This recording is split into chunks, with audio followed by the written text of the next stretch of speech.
And it's important, I want you to pay attention in the sermon, that we just read, and we, clay touched by God, will reach out for holiness and exclaim in wonder, how filled with awe is this place, and we did not know it. So we reach out for holiness. This is the holiness code parsha, Kedoshim, Kedusha, holiness, and then how filled with awe is this place. So holiness, as you'll hear in the sermon, is attached to not only that which we do within ourselves, but time and space, and the place that we're in. So I've told you several times, what's the parsha today? Kedoshim, yes, very good, very good. Shabbat Shalom. Parsha Kedoshim is all about holiness, commanding that the Israelites will be holy, just as God is holy, with laws prescribed to ensure obedience and success. Just like our ultimate parent, we have that relationship, and we are meant to be obedient before God. God gives Moses both ethical and ritual laws for them to follow. Laws observing Shabbat, respecting our parents, not stealing, being generous of spirit through the mitzvah of charity, being honest in all of our business dealings, leaving portions of the field for the poor, and also the necessity to hold life, all life, as sacred. Along with this, of course, there are always some punishments. These were given for idolatry, sexual transgressions, and more.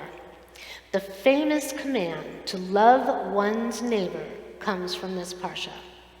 The great sage Rabbi Akiva is quoted as saying, "The command to love your neighbor as yourself is the guiding principle of the Torah." And Hillel elaborated further by saying the most famous phrase, "This is the entire Torah. All the rest is commentary. Love your fellow as yourself." Our world would be a much different place if everyone across the globe followed this golden rule. There's so much unrest, laws revisited, coming into question, with passions on both sides, amidst a humanity which is hanging in the balance on the brink of possible potential nuclear war. Our prayer is needed now more than ever. Do we all need to be wiped out again to learn lessons that have been passed down for generations? Not everyone transgresses, but the few who have the power and do can change the world for even the purest of heart. We can only hope that if one person, it is thought in Judaism, can save the world, as it is written, that when we come together in community to ponder, to question, to learn, to pray, and to strive for holiness, that our deeds will make a difference. Rabbi Isaiah Horowitz explains that Kedusha, meaning holiness or sanctity, is actually divided into categories. So, for example, one is the sanctity of the body, and the other, as we said, is the sanctity of space. This place is holy, and I did not know it. Having to do with a physical separation in a holy sacred space from others, from that which is profane. So how can we attain the level of holiness prescribed by God, that which is commanded of us? By following God's guidebook, our Torah, and being aware of all that God has given us, all of our glorious gifts, and most particularly the gift of life. We are meant to be holy as we are created in the image of God, and God is holy. We read that this evening. The space that we create and dwell within, our Mishkan Tefillah, this can be considered holy, just as our beautiful, beautiful soul, our being, the vessel that contains it, is holy. We are holy. This space is holy, a sacred space. Our body, which is considered holy, is divided into 3 levels. The sages spoke about this, and the categories are a beautiful residence, a beautiful wife, and beautiful furnishings to develop a man or woman's, I threw in the woman, mind. The word residence represents actually the heart, which is considered the seat of life itself. The word furnishings refers to the tools, one's tools that they have been given. The word wife corresponds to the holy, pure soul that we have that is connected to God. One is given the tools to perform the mitzvot, to honor the commandments, to perform and execute God's laws, and to keep far away from sin. The heart is the dwelling place of thought and contemplation, and it enables one to achieve spiritual elevation. When following the commandments to not hate, to not take revenge, or bear a grudge, has anyone ever done that? And the command to love your neighbor, it is the heart that guides us to our most noble and highest state. It is in our heart where all that is good can reside.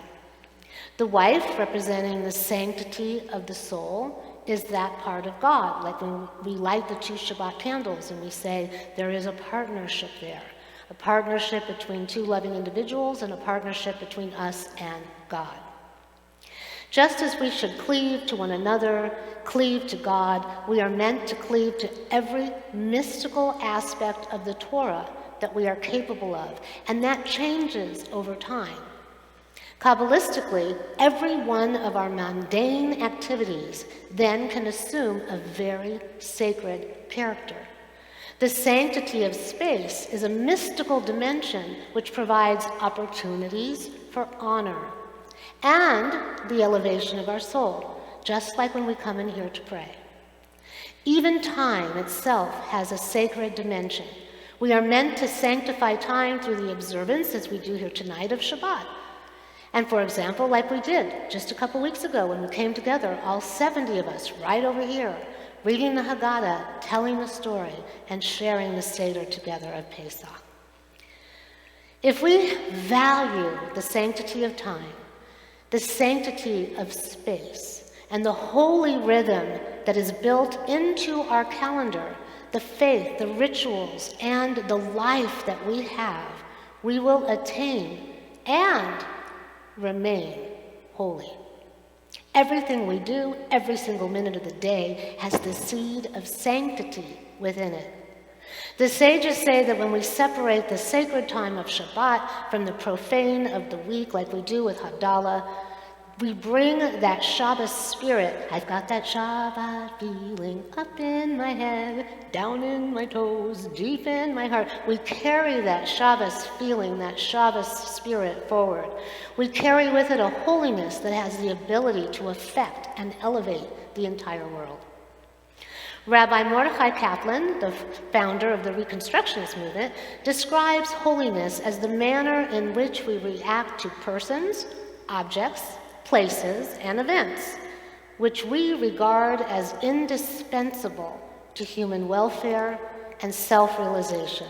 That to be holy means for power and goodness to exist in perfect harmony. This should be the goal for all humanity. Our world and the lives of our loved ones and each other across the globe would benefit from this, not just for our generation, but for those to come. We here at Emet embody many of the principles that we have talked about. This Parsha was even one of the ones chosen by our adult B'nai Mitzvah class. How many do you remember? Your Parsha was Kedoshim. It most reflected the message that their souls cleaved to, elevating them, connecting them with their journey with Judaism, holiness, and God. As we go forward, this year is just flying by. Do you not feel it is just dancing away from us as fast as it can? Let us consciously create sanctity in time, in space, and within our own being and those we love, those relationships. Let us reflect on the things that we do that make us holy. Let us be mindful and aware, and how we manifest holiness in our lives and all of our relationships. Then let us look at when we may have strayed, not being our best self, and then reach to do better. Mercury, those of you that know, and we follow Mercury, you did not believe in this all those many years ago, Mercury is going into retrograde. It starts next week and continues through the first week of June. So if communication breaks down, computers break down, cars break down, phones break down, or if you get a phone call out of nowhere, I basically have all of you as my family along with my children. I got a message, Mark Reichert, you will like this, from 23andMe. A very, very distant cousin reached out to me and said, "Hey, cousin, how are you? Haven't spoken." Yeah, in like maybe 50 years. That is Mercury in retrograde. So please take note and share some stories with us in June, mid-June, so we can further the cause. But to know that when we have Mercury in retrograde, we have an opportunity. It's not an accident. It always falls right now during the time between Passover and Shavuot, during the time of the counting of the Omer, and it always falls, it comes around the dark 3 negative weeks leading up to Tisha B'Av, right before Rosh Hashanah.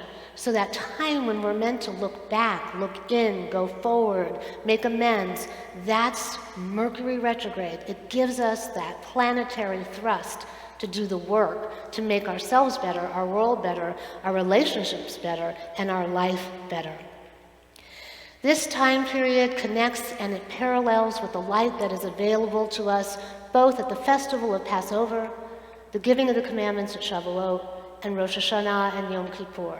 Because we all think that we have some Jewish calendars back there, the New Year's Rosh Hashanah, but it's actually now, because this is when we became a people, right after Passover, right after our liberation and our redemption.